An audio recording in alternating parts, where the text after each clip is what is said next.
Nifty 50 வியாழக்கிழமை March 20 2025க்கான எனது வர்த்தக உத்தி. வாங்குதல் நீண்டகால உத்தி. 22,950க்கு மேல் வாங்குதல். முதல் இலக்கு 23,140, இரண்டாவது இலக்கு 23,320. இழப்பை நிறுத்துதல் 22,900. விற்பனை குறுகிய உத்தி. 22,900க்கு கீழே விற்கவும்.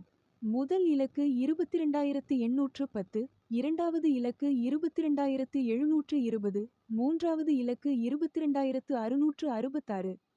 இழப்பை நிறுத்துதல் 22,950. மறுப்பு. மேலே உள்ள தகவல் வாங்குதல் அல்லது விற்பனை பரிந்துரை அல்ல. பங்குச் சந்தையில் எந்த நிலைப்பாட்டையும் எடுப்பதற்கு முன் உங்கள் நிதி ஆலோசகரின் ஆலோசனையை பெறவும். நன்றி.